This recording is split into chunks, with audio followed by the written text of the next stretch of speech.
Hi, and welcome to Matt Holman Talks Mental Health, a podcast where I have the opportunity to sit down and chat to amazing humans about their journeys.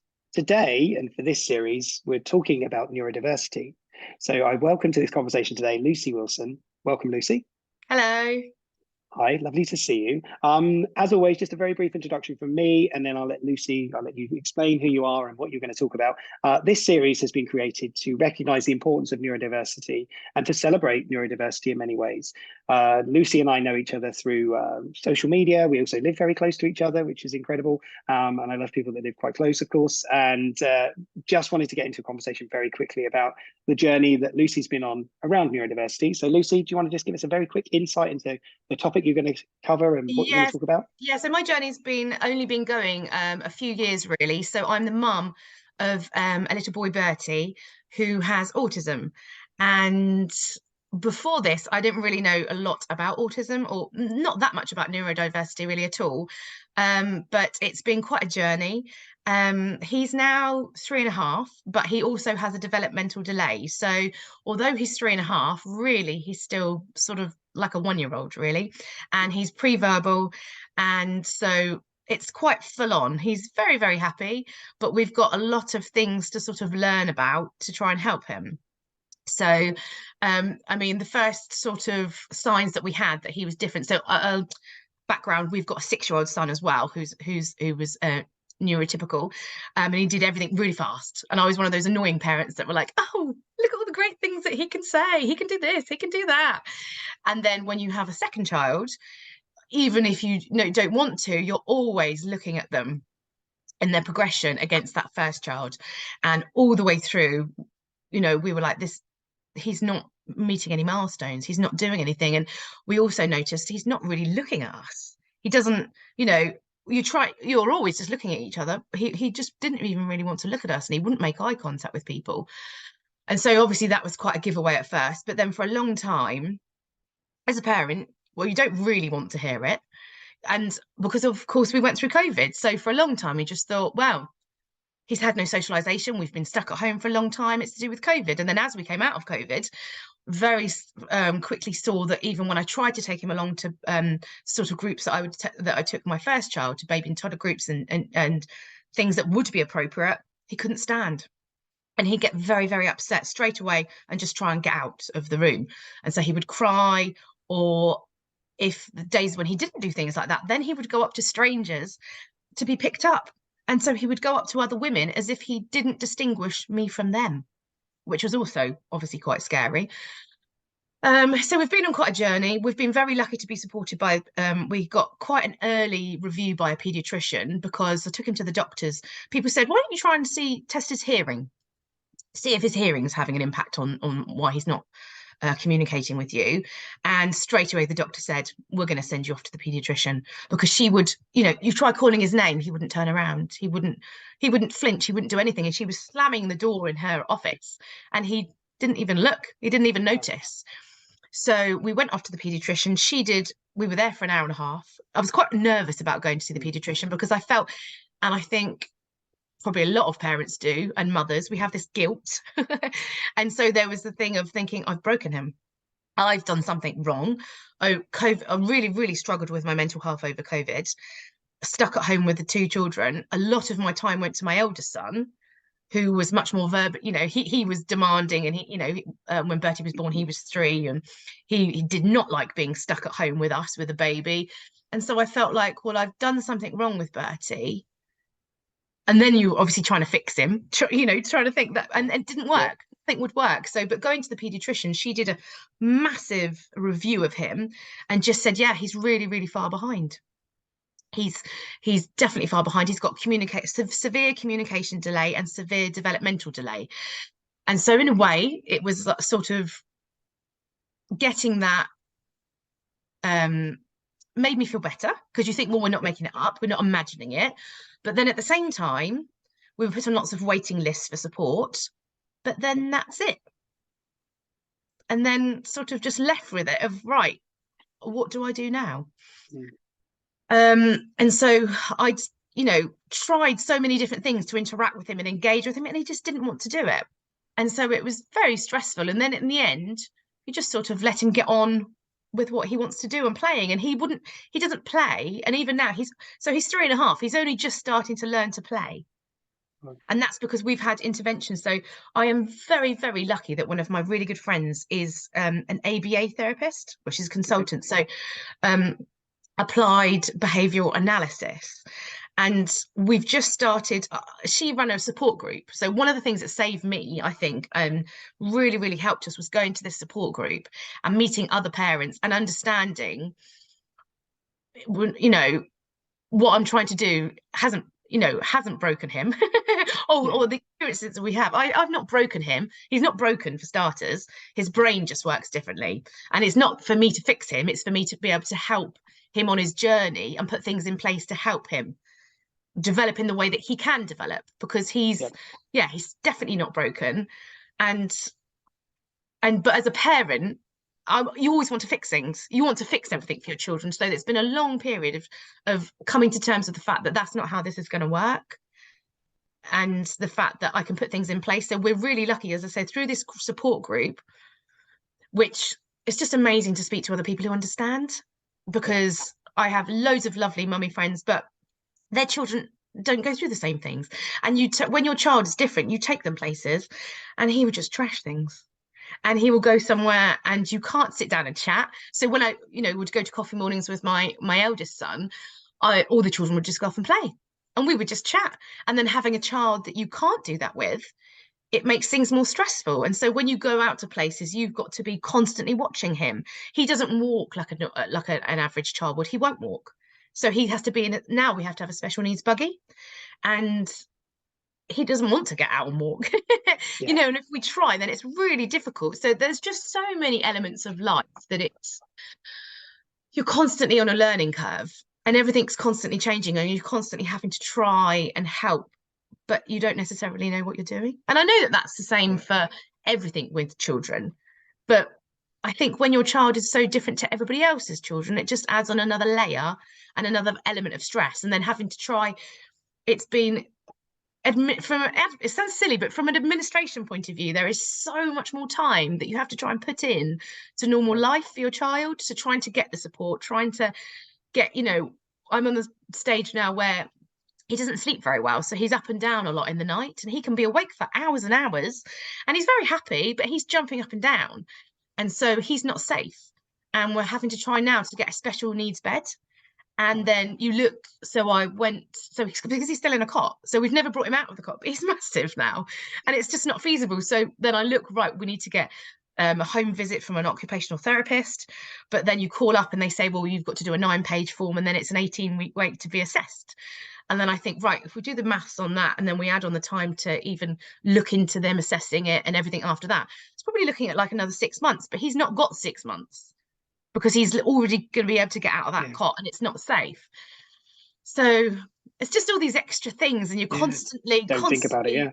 And you're just trying to juggle all these things. We're really lucky to have got a bursary with a charity, which has changed our life. They're called the Playhouse Foundation. And they have granted us a bursary so that we have special tutors that are coming in now, and they're doing play sessions with Bertie, and it's made a massive difference. And they are showing us how to interact with him to get him to then want to interact with us. And his eye contact, so he's been having it for about a month, but he's looking at us so much more. He's smiling at us so much more. And it sounds like little things, but it's huge to us. It's made such a difference. And they said they're helping us to see the potential that he has, because he does have massive potential. It's not that he's not going to be able to learn. It's not that he can't do things, but he has to be met where he is. And it takes a special sort of plan to be able to get that in place. Yeah. It's great that you're getting that support from them. We are so lucky. We are so lucky. It's not easy to access that support. And how did you come about that? How did that happen? So it's through the lady who is my very good friend, who's an ABA consultant and who I go to the support group with, she told me about it.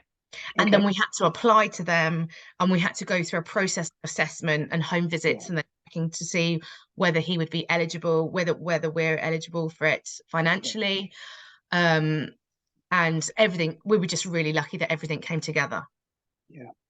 That's great. I'm so pleased. I'm so pleased it has. But it's a battle, isn't it? Oh, constantly.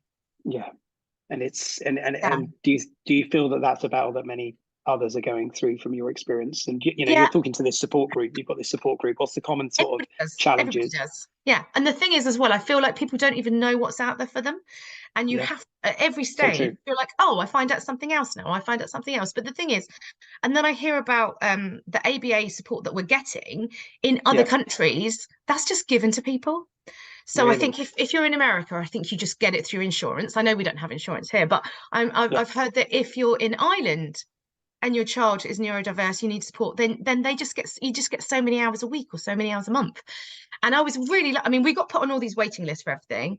And I mm, understand, like, there is so much need out there, and it's the need is outstripping demand. You know, demand is outstripping the yeah. The capacity supply. Yeah, massively, massively. And the people who we've come into contact with have all been wonderful. And we've had a wonderful lady who comes and does something called portage, which I'd never heard of before. But no. it's a very similar thing of learning through play and Hmm. trying to learn to communicate and getting routines done together. But we get an hour of that every other week. So Yeah. in the, you know, whereas now getting the stuff through the Playhouse Foundation, they're doing 2 or 3 hours a day with us Wow. every That's really good. weekday. Yeah. So you can't, but the thing is, a child, you know, how much progress can you make if the child is only getting 1 hour every other week? And the thing is, and I know that they're teaching us as adults, as parents, things to do as well. But I would say that as a parent of somebody, of a child who's got extra needs, you already have all this extra stuff you're doing. Mm, And then to try and add on all these extra new things that you need to learn to try and do with your child, sometimes it's just too much. And yeah. for ages, I felt so guilty and so stressed. Ugh, it's quite upsetting that I just couldn't. Yeah. No, and And you get to absolutely, a I can point. understand. Yeah. Yeah. Sorry. No, It, gosh, no, like, not at all. yeah, I don't want to cry on here. Yeah, But you're more and than welcome if you need but to. Don't you worry. do need other people to come in. You need other people to come in and support you. You Yeah. can't expect parents because it's so difficult. It can be so difficult that you need external help. Mm, You know, and I don't think it's not just about not being fair. I don't think it's realistic to expect parents to be able to hold that load as well. yeah. And it's difficult because you've got two children.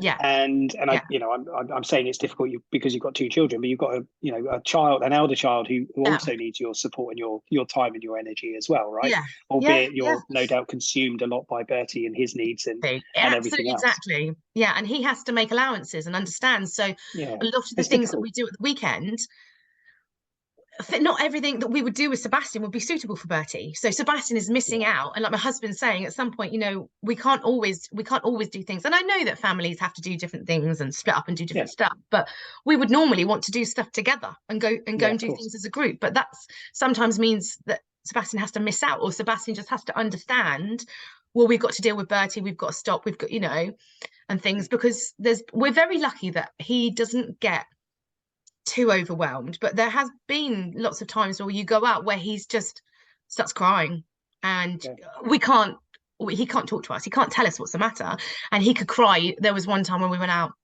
and he just literally cried for a few hours and we couldn't calm him down. And then, you know, it was a bit, and normally we would have taken him straight, we wouldn't have let it go on that long, but it was a big yeah, family event, so right. we were trying to, you know, make everything all right, and we couldn't. But there's times you just have to come away, and we just have to do a lot more physical things because he enjoys, you know, swimming and activities and going trampolining and things like that. But then we might miss out on stuff that we would do that would be more educational, that we would go and do with Sebastian. So it's a juggle. Yeah, I mean, I know It's balancing. all of parenting is a juggle anyway, but it's just an extra juggle, I think. Yeah, but exactly, and it's another layer, isn't it?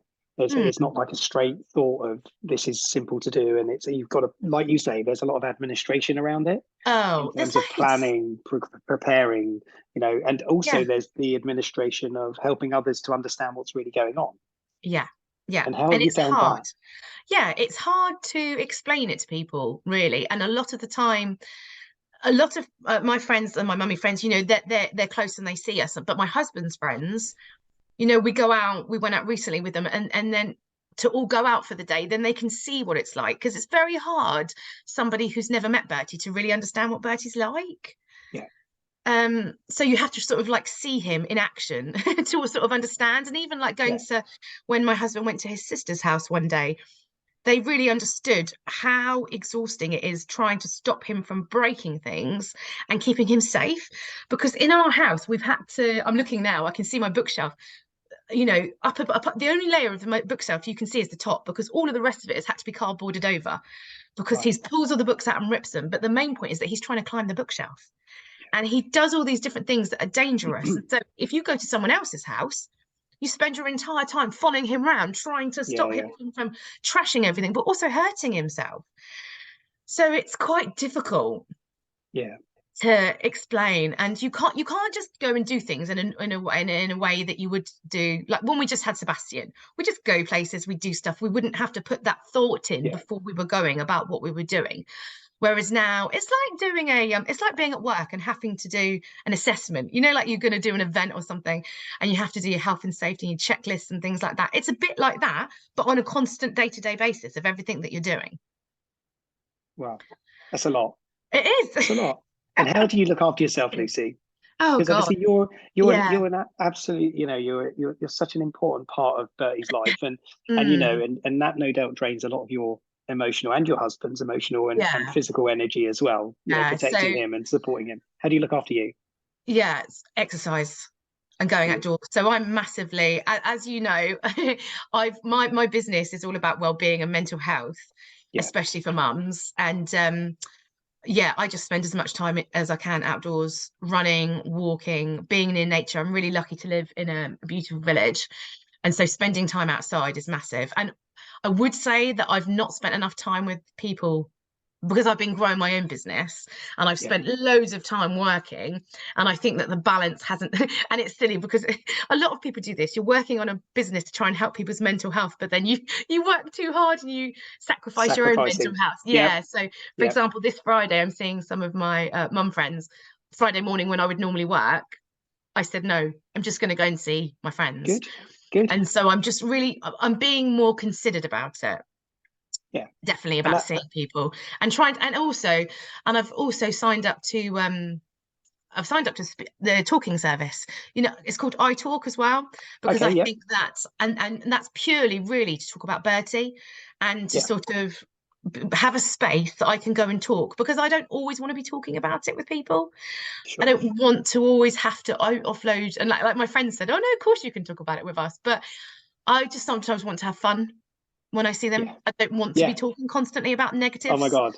Yeah, it's Yeah. too easy, isn't it? It's too easy to talk about the hard stuff, and as Yeah. much as the support is there, you know, Mm, I'm not going exactly. into It's my not that it's journey not with it, but there. Yeah. we get it because we've both been in those places. But Yeah. people are wonderful. They are really friends, family members. They are wonderful, and they're a great Yeah. support. But sometimes you just Yeah. want to have a laugh and have fun, Yeah. and you're right. And the Yeah. beautiful thing about things like iTalk or Mm, Samaritans or any organisation that's independent of your family and your community is yeah. they don't know everything, so Yeah. they don't see everything, so they just listen to that piece that you're willing to share in those moments, right? So Yeah. And so that's an I'm glad important you're thing doing that. that I think I've put in place for myself recently, Yeah. because I was finding things getting quite stressful. Because yeah, there is so much admin. It sounds silly, but there is just so much more. And then Get so it. in the evenings, you're, spending hours on the laptop trying to get all these things done and everything. And I know that I'm in a privileged position because I'm relatively educated. I've Mhm. got a lot of support. I've got a very, very supportive husband. I've got a wonderful family and friends. But what I really worry about is people who don't. And I Yeah. think that the systems that you have to navigate trying to get support is just not right. No. I think it is unfair, and I don't understand, because I've struggled in these forms. Some of these forms are like 40 pages long. So you get one thing of support, and then to get the next bit, they send you a form, and part of it says, oh, has anything changed since last time? And I just put, no, everything's the same. He still has all the Yeah. same needs. And then you think, right, send that off. They'll look at your previous forms and it's all fine. But then it comes back, no, that's been denied because you haven't filled it all in again. Yeah. You missed page 9. What? Yeah, but then the waiting list is another 6 months for it to be It's assessed. crazy, isn't it? It So doesn't go. then Yeah. you have to. So, I mean, we're Oh, very sorry. lucky. The preschool that we have St Leonard's in the Village is amazing. They're absolutely amazing. We have all these people who are wonderful, but even with that, there's just such a slog all the time. And I think that I don't understand how people, if they don't have support in place, how are they accessing everything? And if they're not accessing things, you're not only really being very detrimental to the well-being of that family and the mental health of the parents, but that child. Yeah. And these children, in their first 5 years, this is when you want to get support for them, isn't it? You know, their brains are growing, so much is happening. And then if they're not, what's happening? You know, if children are just landing at school and nothing's been put in place, nobody's tried to help, you know, what's going on? We're not helping ourselves by not putting the help in early. No. And by making it so difficult to access the support. Because I think another thing I found was that once you sort of go down this road, everything's all like this. It's all like this. And as a parent, when you're already got a lot of stress and you're trying to deal with everything emotionally and the guilt and the worry, it would be great if you just had a service that said, this is where everything is. Here, come to this app, come to this website. From here, here is everything. And here's everything that you're eligible for. Because it's like they don't want to give you anything. But here is changes too often. Here is, and that's what someone else has said to me. But I just think that's not fair for the end users that need help. No, and you know, we're talking about a total redesign of all services, support, and everything else that goes with it. In potential, you know, potentialism is it? Well, it's not potentially. It's a huge issue. It's a societal. I think we've gone towards a little bit of the politics of everything. Yes, but you're no, not at all. But you're living in that experience, and you know, and accessing support, accessing the support that you need as a family to help, you know, your little boy to really have the best version of a life that he can. And that's the most important thing. And we're all fighting for those causes, right? This week is about, you know, making sure that people are aware of the reality. And, you know, as much as it's a celebration of neurodiversity, which I think is lovely. And I'm sure Bertie is a wonderful little man. He's gorgeous. You know, he charms everybody, no doubt. And everybody thinks he's wonderful. It really is. It's so difficult, isn't it? Because we want to sort of shine a light on the reality of these topics. And you know, you're a parent of somebody, or you know, of a young man who is, you know, obviously he's going to have some challenges through life because of the way the world works and the way that we are created for neurotypical, you know, a world of neurotypical. So it's so important. I just think it's fascinating listening to you, Lucy, talking about your journey with Bertie and obviously your experience. We are coming right towards the end of this conversation, but I do just want to ask you just about thinking forward. You know, what do you want to do? Is there anything you've got in your thoughts, in your plans, how to help and improve, or whatever it is that you want to say? And just as final thoughts, just a few moments. Yeah, I think that I just want to keep, for myself, making sure that I upscale my learning to help him, and that every stage of the journey, I'm always ready to meet him where he is, and that I can keep learning, and I will. I will keep learning and growing and knowing how to move on and how to help him, because I want him to be able to be included in everything. I don't want him to have to go off and be sidelined because he's different. I want him to be able to be included in everything that he can, and to be the best that he can. I love that. And I want him to as well. And I want everybody to, you know, inclusivity is about bringing people together versus, you know, separating them into their other areas. But and then from your professional side or your personal, you know, relationships around these groups and things, talk to me, because you did mention something to me earlier. I want you to say about it. Oh, about my mental health, about looking at other maternal women's mental health.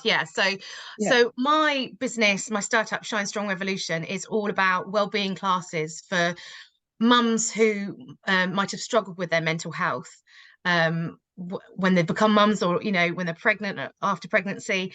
And we're going to be coming up to Maternal Mental Health Week in May, and I'm really interested in talking to lots of women about how, if they struggle with their mental health, their maternal mental health, what advice they would give to themselves now to feel better, and also secondly, what advice they would give to their friends and family of how they could help them, because sometimes it can be very isolating and hard for people to reach out, and hard to even know what help to ask for when you're feeling like that.